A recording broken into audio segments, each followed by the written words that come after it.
listened to your podcast and I said, oh my gosh, we have these folks here with PhDs. Who am I to come in and be part of this podcast, to tell my story? What have I done? That self-negative talk is going to keep you from getting a lot done. But the more that you push beyond it, the more that you grow and the more that you develop and you keep focusing on what your main goal is, go and run with it. We each have a part to play, and I see this as me playing my part. This is where it all begins, so say goodbye to all your fears, all your doubts. This is where they die. This is where we come to win, we come to fly. This is where we make our dreams come to life. Welcome to Innovation City. Welcome to Innovation City, a podcast featuring the innovators, disruptors, and creators who are making things happen. My name is Michael T. Johnson, and I'm here with my co-host Tyler Kelly.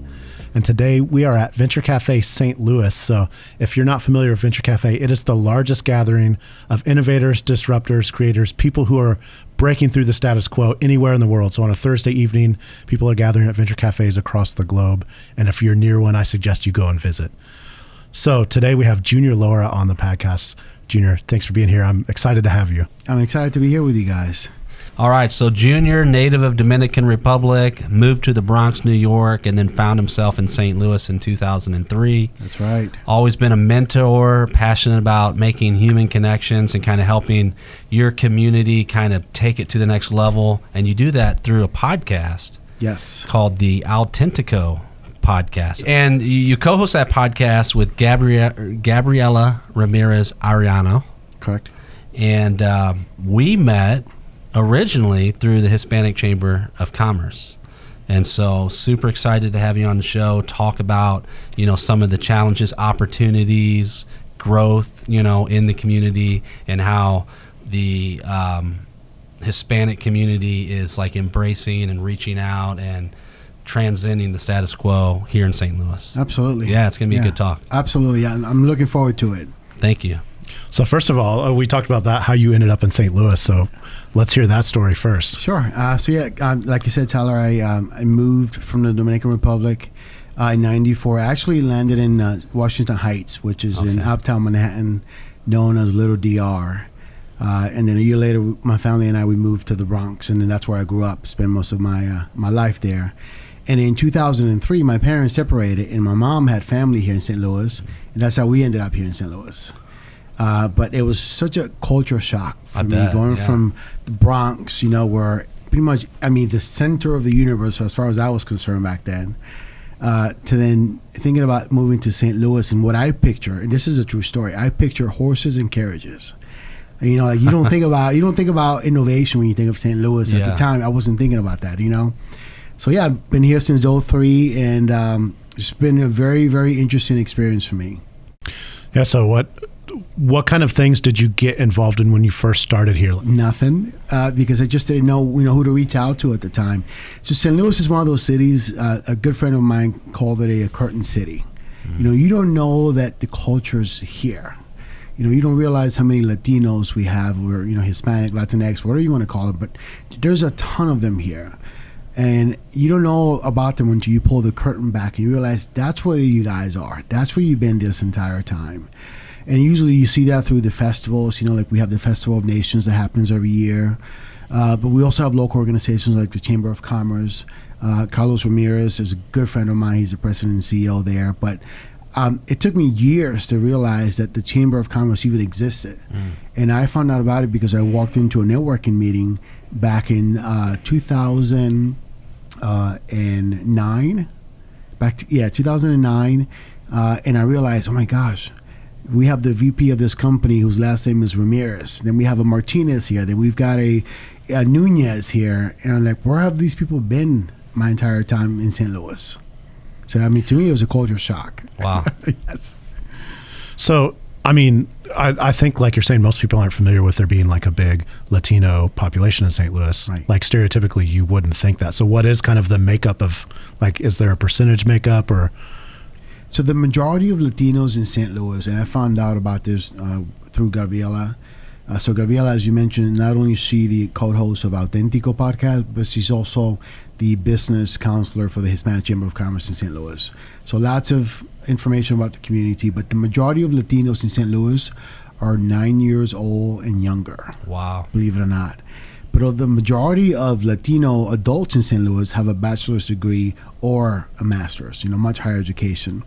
So we're pretty much spread out. We have organizations like AB is here in St. Louis. We've got Nestle Purina, and we have Bayer that used to be Monsanto, but they have a ton of transplants that they bring either from other countries or from other states into the city.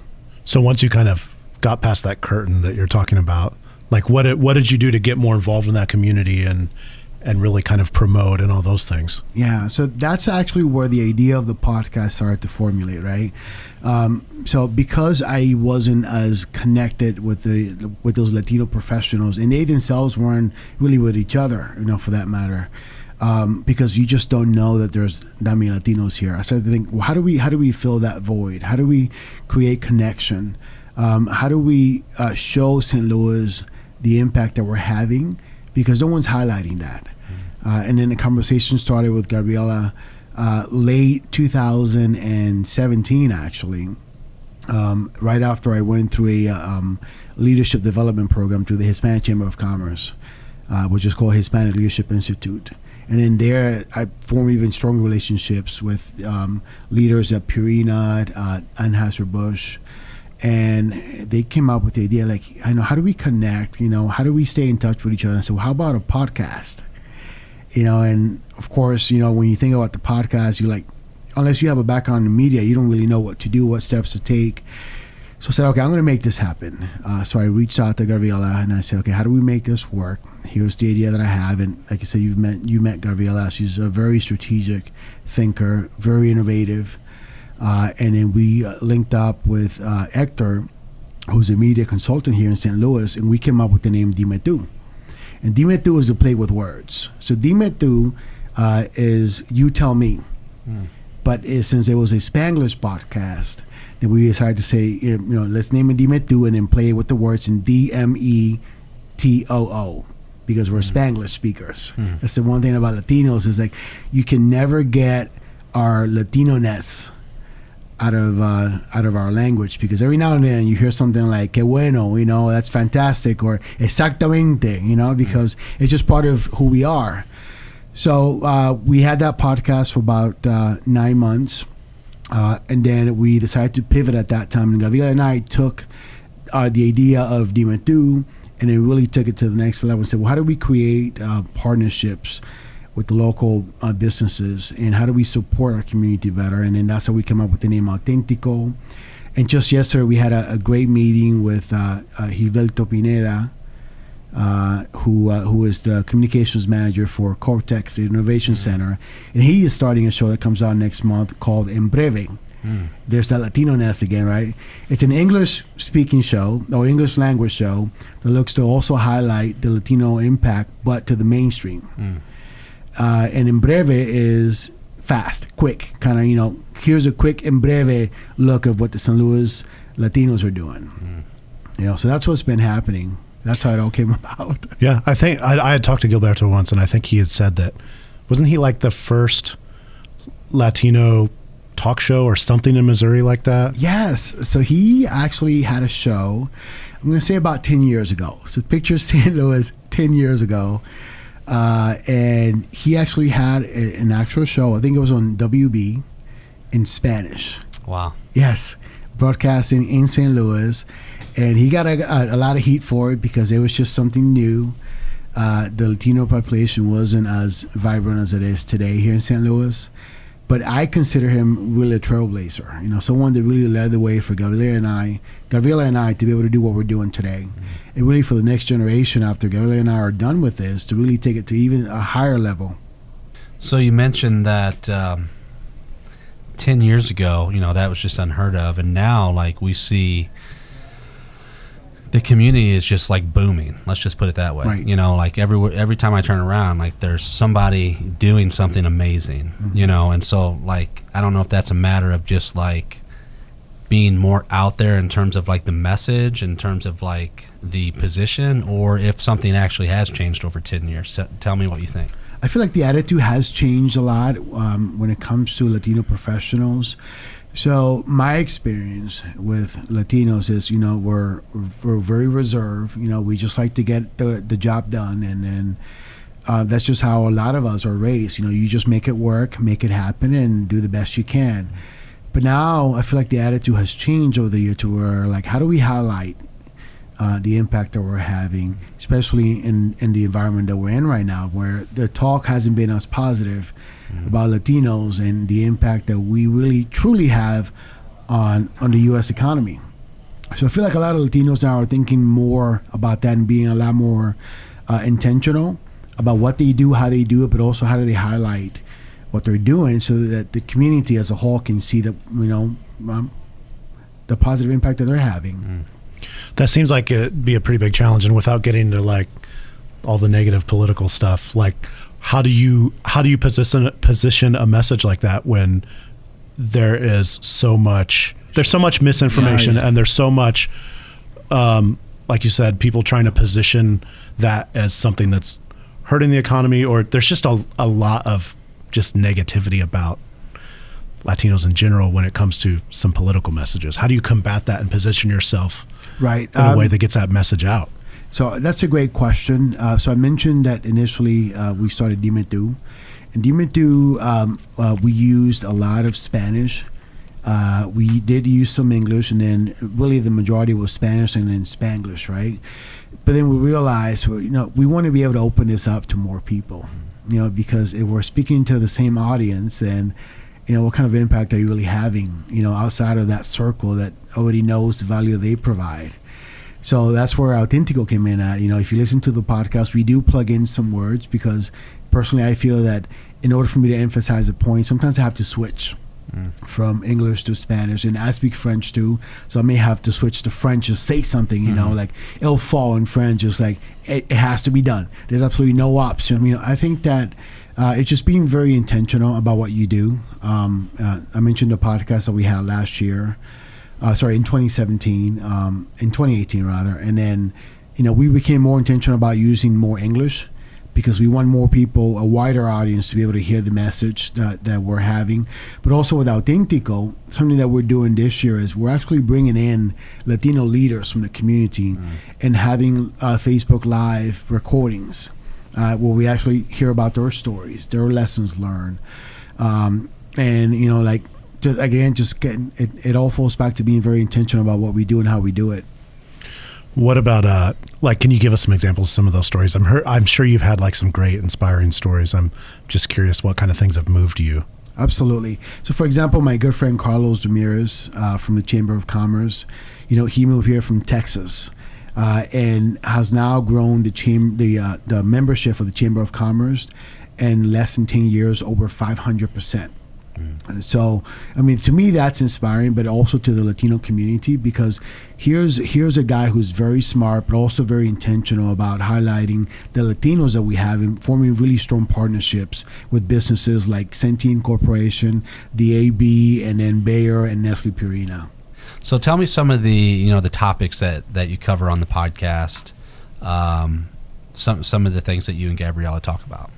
Yeah, so a lot of what we talk about, is really mostly our experiences. As I mentioned, we look to have guests join our show so that we can learn about their experiences too and about the lessons learned. But like we've had an episode recently about failing forward, learning from our mistakes, and really, being okay about, making mistakes, and being perfect is not the goal. And really, that's really setting the bar very low for you. So we talk about, for example, myself, being conscious about my accent in corporate America. I bring more of a corporate America background. Gabriela is a business counselor with small businesses, but making mistakes where maybe like I put my foot in my mouth, or speaking too much about something that didn't make a lot of sense, and really acknowledging those mistakes and moving forward. So you've started in your podcast, you've gotten so far, but you've got plans to kind of mix it up and do some changes coming up. So what do we have that's coming up for you that's going to be different on the podcast? Sure. So we understand that our experiences are very limited to what we've experienced. So the more that we highlight those leaders in the community, the more that we can cast that net out into St. Louis and show the impact that we're having. So, for example, what we're doing is we're looking to bring in Latino leaders from the community. For example, we have coming up a guest who is an entrepreneur. She is uber smart, created her own hair product. And then we also have someone coming in who focuses on growing Latino businesses in the community and identifying some of the challenges that not only has he experienced, but also his clients have experienced. And again, the intent is always to provide value to Latinos, but also show impact. It always goes back to the impact and shining a light on that. So what have you learned in the process of the podcast? So like the two of us have done about 70, almost 80 episodes of a podcast. In the process, you kind of learn something about yourself, but also you learn a ton of stuff about other people. So tell me what that process has been for you. Well, so it was very scary, and it still is right now, because we're learning as we go with the podcast. I don't have a media background, neither does Gabriela, but we do have a lot of aspirations to grow this, to scale it, right? So something that we learn about ourselves is we actually like what we're doing. Like we are loving the podcast. We're loving talking about our experiences. We're loving the fact that people are engaging. And what we've learned about those people is that now that we've got this platform, we have got a line of people lined up saying, can I go next? Can I come in and join the podcast, or when are you guys going to invite me? And we really see the podcast as us being on top of a mountain with a big bullhorn and saying, look, we're here. Look at what we're doing. It's great for the community. Not only is it helping us, but it's also helping everyone here. And we want to highlight that. And we've got people saying, can I say that too? Can I show and talk about what I've been doing as well? Let's say there's somebody else in a position similar to you, and they want to try something. They've got a message they want to get out. What's your advice to them? I love that question. Something that I was telling you guys before we started recording was how I felt before I walked in today. So I listened to your podcast and I said, oh my gosh, we have these folks here with PhDs, and we've got you guys have these people who have so much pull and have managed thousands of dollars worth of businesses. And I'm like, who am I to come in and be part of this podcast, to tell my story? What have I done? So to answer your question, my message is push through. That negative talk is going to keep you from getting a lot done. But the more that you push beyond it, the more that you grow, and the more that you develop, and you keep focusing on what your main goal is, go and run with it, and don't be shy. We each have a part to play, and I see this as me playing my part. Up to this point, it's just been like conversational for Auténtico. Right. Tell me some of the things that just you have experienced just in that conversational aspect that you didn't know you would before going into like just being a podcast host. So at first we thought that we could just wing it. Like we said, we're just going to turn the mics on and we're going to talk, and it's going to flow, and it's going to be beautiful, and it's going to be impactful, and we're going to sound and look so good doing it. But then we realized, no, we have to actually have a plan. So Gabriela and I actually have our episodes planned out for like the next 6 months of topics that we're talking about. But we're also pulling from different resources, websites online, having conversations with different folks, and then collecting our thoughts and ideas. And even before we record, the day of, we're texting each other. Hey, what are your thoughts about this? What are your thoughts about maybe bringing this up? And before we even turn the mics on, then we have our notes together, where we realize that, like when she says something, I'm like, gosh, okay, so now it's silence, like what am I going to say next? So the more that we prepare for it, the better that it's been for us. That's good advice. So let's switch gears in the time that we have left. You came from Bronx to St. Louis, to a city that in 2003 was pretty raw. Right. Tell me about just like St. Louis then and now, and like what you see specifically, in the Latinx community pushing forward for St. Louis, like the opportunity that's here? Oh my gosh! So there are so many gatherings out there of Latinx members. For example, like we have the Latinx Arts Network, we've got the Latinx Business Network, we've got a ton of groups. And again, I feel like Latinos now are being a lot more intentional. They're using social media, and they understand the atmosphere that we're in right now. We hear it, we feel it, and sometimes we see it. And we're being very purposeful. I feel like before we had kind of have that more of an older generation. When I moved here, all that we had really was just my aunts, their friends, which were older folks too. And then now, fast forward 15 years. It is 15 years, isn't it? Mm-hmm. Yeah. Fast forward 15 years, and I can't tell you, I can't go to a single place where I don't see a Latino. And I love that. Like to me, this might sound small to some folks, but I went to AutoZone a couple of months back, and when I was paying for my part, it asked me English or Spanish. Like to me, that was mind blowing. In St. Louis, is asking me, "Do you want English or Spanish?" We've got local grocery stores here too, and the first question is English or Spanish.